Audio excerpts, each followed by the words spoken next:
Hey YouTube, Sam here. Well, I'm downstairs in my basement and we're starting on the kitchen or wet bar, or whatever you want to call it. And first thing I need to do is put some walls up right here, some 2x4 wooden walls. So this is the way I do it. I'm doing it the way I'm doing it because I'm going to use as little material as I have to or can. But still make it plenty strong enough for the cabinets that are going to be going on here. And it'll be 16 inches on center. All that kind of stuff applies. The only difference you might do differently than what I'm going to do is have like double top plates and blah blah blah. I'm going to have 2x4 on the bottom, 2x4 on the top. So, and then 16 inch on center. Now there's questions on whether or not it's a good idea to use treated boards on the bottom, but honestly down in the basement I'm going to use treated boards because water does happen in basements, and they just don't rot like regular 2x4s do. So you can choose what you want to use for lumber. This is how I do it. But anyhow, I have that, and I'll show you directly underneath where I want to measure. And I'll stick tape measure on that and go straight up to the floor joist. So I'm gonna go to here, and it's 88 and 5/8. Now I'm gonna go ahead and move that over to another spot and another spot, and usually take at least 2 or 3 measurements. That way, if the floor joists are sagging any, or something's dipped in the floor, or something else may come out wrong, I'll have kind of a good all-out measurement of how I want to do this. Something else that works for is when you cut your first one after you take in your measurements, set it on top of there, go up to where you're going to put it, and see if it fits. And that's like about every time I do this I have to figure it out all over again if I haven't done it in a while.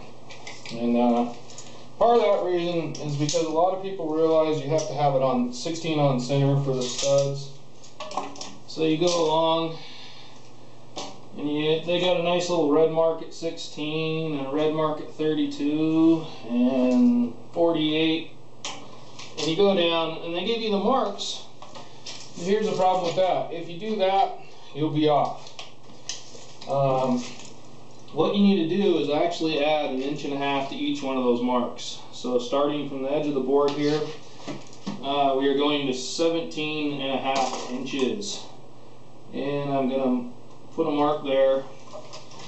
And I'm going to go along, there's 32. So I'm going to go to 33.5 and put a mark there. And I'm just going to go along all the way and mark my 2x4. And you also notice I have the bottom floor plate and the top plate both together. So what I'm going to do is go take my square, put that together, and put a mark all the way along. That way my marks will be pretty well the same on both these pieces. Then I'll take this, put it on the top, this on the bottom, and I'll know where to put the 2x4. First 2x4 is obviously going to be on the end here. Then you got to beat it 16 on center. You add that 1.5 inches so that, and you'll notice the X I put here, that means the 2x4 goes on this side over here, which this mark right in here should be 16.5. Now you can't see, I put marks on here as well, but the board's too dark to really see the pencil marks. But I went along, and that's how you're going to want to lay it out each way. Now I'll show you with the tape measure about in the middle of that 2x4 right there. Then you'll notice the 16 is about in the middle of that 2x4 there. The 32 about in the middle of that 2x4 there. 3 studs on that side, 3 studs on that side. And I left the middle open because I'm gonna have to frame around that window, and quite honestly, trying to figure out the measurements and coming out just perfect never works out for me. So what I'm going to do is go ahead and stick this together, go ahead and lift it up, and I'm going to frame it in right around the window the way I want it. That way everything will just be right dead on where I want it, because if I measure it all up here from this side or that side or anywhere else. Inevitably it'll scooch a little bit one way or the other and things just won't line. Alright, now it's time to lift this up. You might notice you can't see as well. I had to pull my lights over here behind you. They were I had a makeshift hanging up here. I'm hoping that doesn't get in the way. Something else you need to look at. Down here there's some screws and things sticking out of the truss across here, so I'm going to have to knock some of those nails and take some of those screws out, because as you're lifting the wall up it'll hit, and if anything's sticking down in here it's just going to keep it from wanting to go. So a little thing you need to think about when you're doing a remodel construction where you have previous things that people want to stick 2x4 pretty much across it. I got it going across this stud and the top plate here. You don't want to jam it in all in one spot.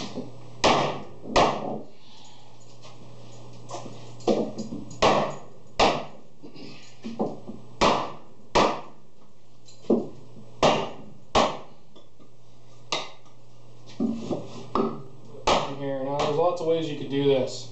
You can take your hammer drill down in here with some concrete, drill, and then put some concrete screws down in here. I started doing that and it wore me the heck out, so I went and I spent the few bucks for this ram set. Now honestly, I got 2 DeWalt's that did not work very well for me. Don't know why. It could have been user error, who knows. So I went and actually got the ram set one, and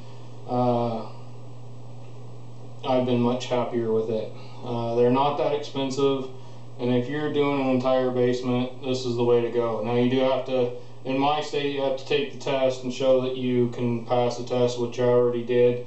So it's up to you as far as safety and as far as making sure you're doing everything legal in your state. I am. I have ear protection, I have eye protection, and another thing, I have a ball peen hammer. You can use the waffle-headed, framing hammer on this, but quite honestly, I just don't like tearing up my stuff. Now, admittedly, I've used it a couple times on here where I didn't have this hammer near me for some reason, and I was just doing a couple. But quite honestly, this just doesn't tear up the end of it near as much.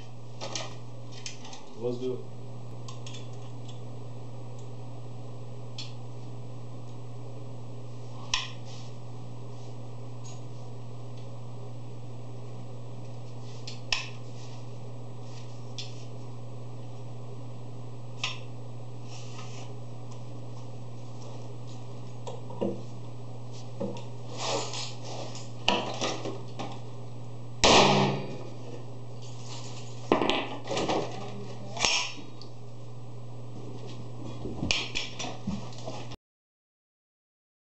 I should have told ya. Remind your son that sitting upstairs you're about to shoot off an explosive. That was probably really loud to him, probably scared the crap out of him. Sorry, bud! Alright, and I started to put another one there, and I decided, wait a minute, I need to make sure, which you'd want to do the same thing, that all the way along here it's where you want it. Because once you put a couple in here, it makes a lot more harder to move, things back and forth here. So I went down to the end here, made sure it was where it needed to be, and across here. I actually did have to push in a little bit, so I nailed it down there and then pushed in a little bit on the middle here and got that where I wanted it. So now it's all good and straight all the way across there where I want it. Now I got to go up and make sure the top, now I know it's close. I went with the level and actually made it real close to where I want it on the top here already. And yet again, I know that side of the wall is where I want it to be, so I'm going to line this up best I can so that I won't have a hump there when I go to put sheetrock up. And it is level. I checked that. It's still level. So I will start screwing. I'm going to take screws first of all and kind of screw it into that side, and then start screwing up to the floor joist here. I'm not going to put it in all of them, but a few here and there at the top, just to button it up, make sure it stays where I want it. If it gets bumped or knocked, it's not going to move at all, and it'll be there when I come back with sheetrock.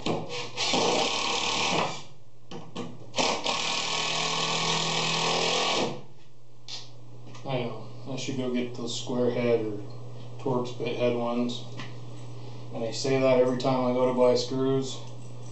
And I buy my screws in bulk, so I get them pretty cheap out of the bulk bin at a local store. The problem is those other ones are like almost 3 times the price, even in the bulk bin, and these work. So I don't really care if they end up screwed up at the end. But I do gotta figure out. I wind up throwing some away because they just don't go in, and end up using more because of it. But even then, I don't know if it would pay for it. You can argue among yourselves.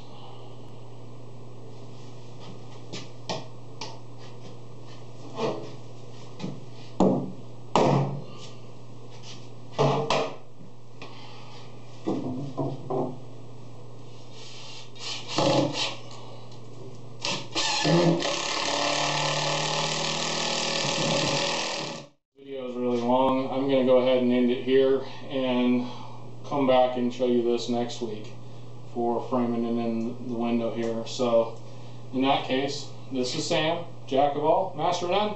You all have a good one.